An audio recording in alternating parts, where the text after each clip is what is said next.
how will you respond to the resurrection and Jesus' presence in your life?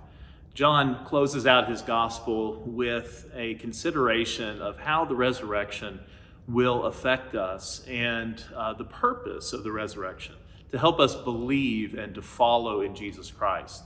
If we leave his gospel unchanged or just with information, then it's not going to bring about the effect that John was hoping to bring about. The resurrection should change us. And in these last two chapters of John's gospel, we see ways in which the believers, the disciples, those who had followed Jesus, experienced the resurrected Christ, and how they are challenged to go and share that message and also to be changed. Specifically, we see in these last two chapters, Mary Magdalene, Thomas, and Peter being changed by their interactions with the risen Christ. So let's take a look at these two final chapters in the Gospel of John and ask ourselves, how will we respond to the resurrection of Jesus? A quick little note as we get started. For anyone who thinks that the scriptures are just stuffy and there's no room for a sense of humor, then you have to love one of the things that John throws into his account of the resurrection morning experience. In that first part of chapter 20, John talks about Peter and the other disciple whom Jesus loved, meaning John himself, how they ran to the tomb to see what had happened once they had heard that Jesus was not there. We read that the two, John and Peter, were running together, but the other disciple outran Peter and reached the tomb first. This is not a statement that finds its way into the other Gospels, and I wonder if Peter were writing this, if he would have made a note to say that, yes, he may have been outrun by John, but he was the first one to go into the tomb. But just a very human element to the resurrection story. John wants everyone to know very clearly that he made it to the tomb first, although he does eventually give Peter the credit of going in to the empty tomb before he does. But the first substantial interaction with the risen Christ that we see doesn't belong to Peter or to John at all. It belongs to Mary Magdalene. It's very important here to note that the first person to experience the risen Christ, to interact with him, to speak with him, was a person who in that society would have had no rights, would have been looked down upon. Not only is she a woman, but she is a woman who possibly has a questionable past. If you look into other things that are said about Mary Magdalene in the Gospels, she is someone who would not have been a credible witness in court, and yet Jesus comes to her first and appears to her to show again that he has come not just for the upper crust, not just for those who have power and agency in society, but he is here for all people and especially takes notice of those who are overlooked and oppressed. I don't want to go too deeply in Mary's story right now because we're going to be looking at this specific passage on Easter Sunday in just a couple of months, a month and a half really. So I want to save that for then. But I want you to notice that it is when Jesus speaks Mary's name that she's able to notice him for who he is. There's a very personal interaction here. And remember that Jesus knows you by name and knows all the details of your life. He knows your heart, and he can speak into the very depths of our soul with his love for us. Notice too that Jesus gives Mary the responsibility of going and telling the disciples about what has happened. And so not only does she become the first witness to the resurrection, she becomes the first evangelist, telling the disciples about the risen Christ.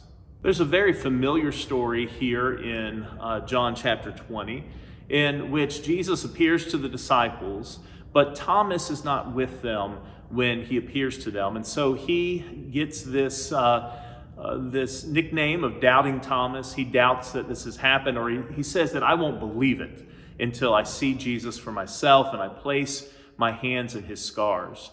And we give Thomas, I think, an unfair judgment on this, that in some way his doubt about the resurrection is negative.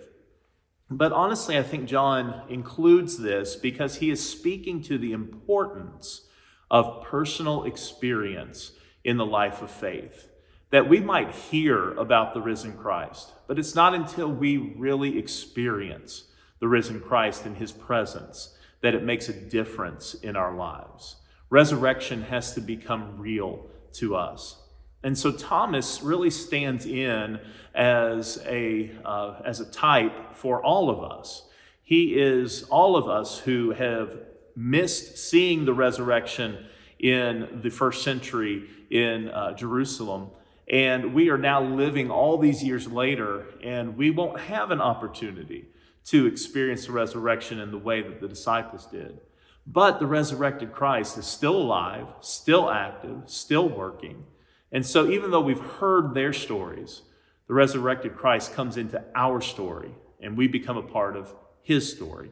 And so the real push here from John is that as disciples of Jesus Christ, you are called to experience Jesus, and he will come to you and visit with you through the power of the Holy Spirit. This passage, or the passage right before Thomas comes in, when Jesus breathes the Holy Spirit on the disciples, is sometimes referred to as John's Pentecost, because the account of the day of Pentecost that comes in the book of Acts is written by Luke.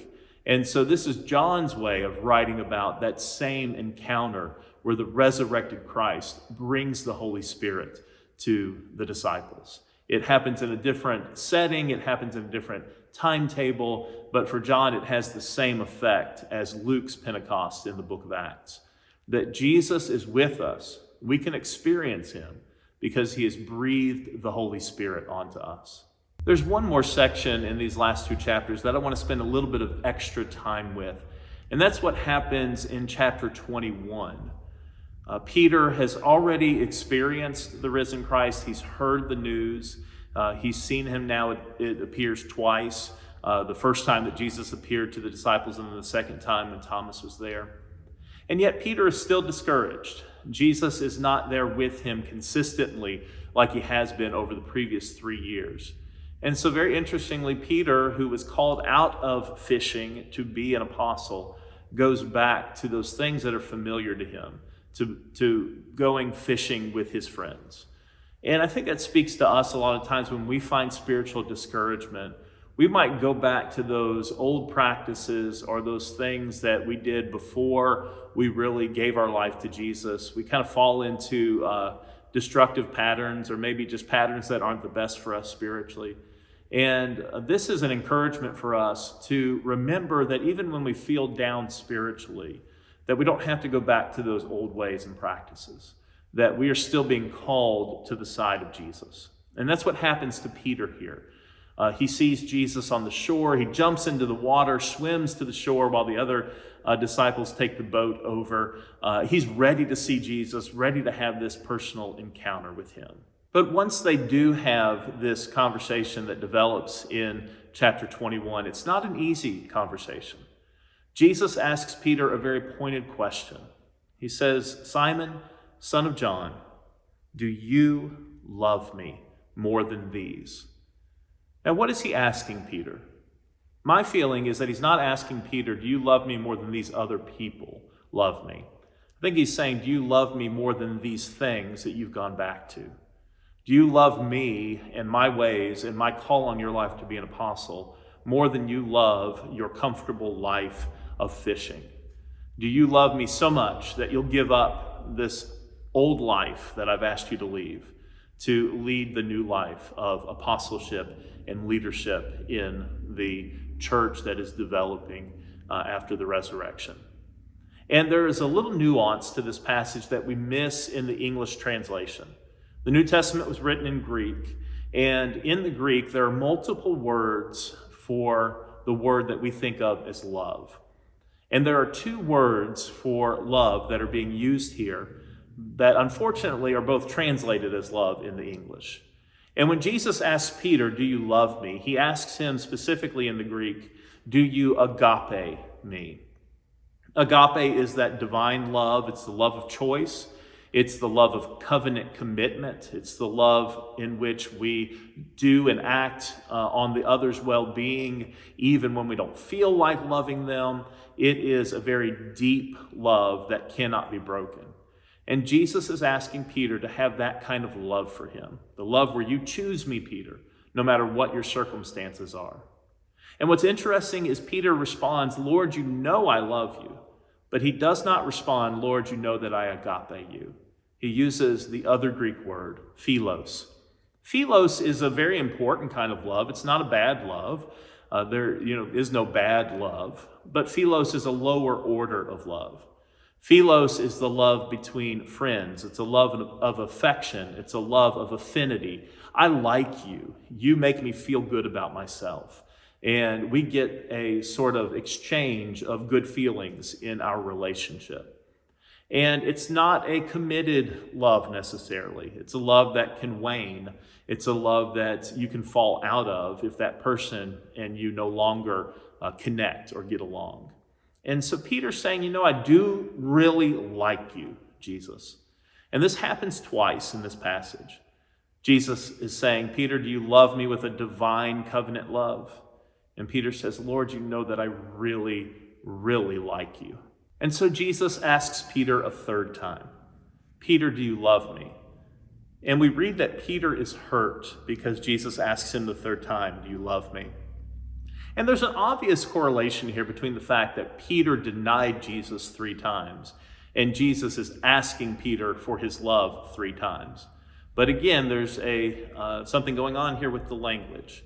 Because in the Greek, the third time, Jesus does not ask Peter, do you agape me anymore? He asks Peter, Peter, do you philos me? And Peter is sad because Jesus has changed the question.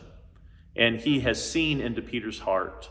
And he has seen that Peter doesn't yet have the agape love that Jesus is asking for.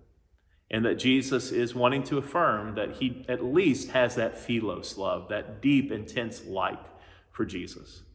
And the good news here is that Jesus doesn't reject Peter just because Peter's love doesn't yet measure up to what Jesus wants from him.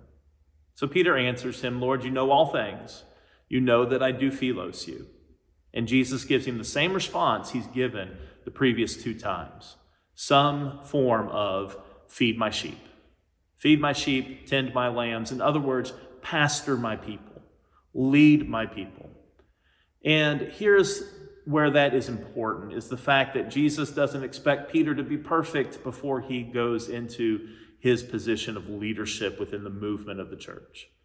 Jesus will accept what we have to give him, even if it doesn't yet measure up to Jesus' expectations for us. He receives what we have to give, and he entrusts his work and his ministry and his witness to us, knowing that if we will continue to do the work, if we will continue to show up and be with Jesus daily, walk with him daily, that philos love will eventually transform into agape love. In fact, Jesus goes on to tell Peter, there will be a day that will come in the future where you will, for the sake of my gospel, give your life up, which is a demonstration of agape love, deep covenant love. And when that happens, you will know that you truly agape me.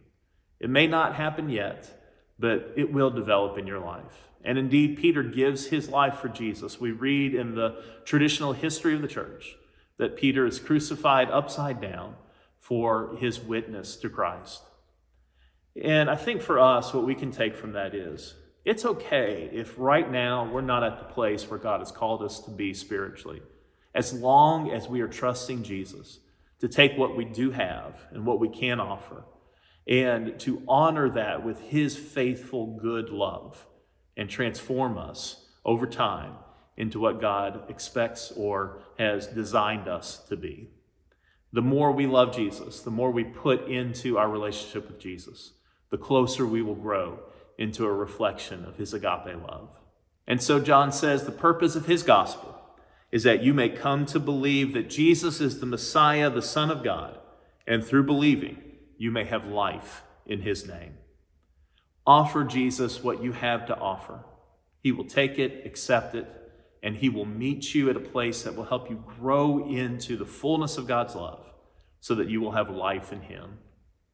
As we start Lent together this week, I pray that you will experience the very real presence of the risen Christ next to you, that you will experience him deeply, and that your love and commitment to him will grow. I'll see you soon. Have a wonderful week.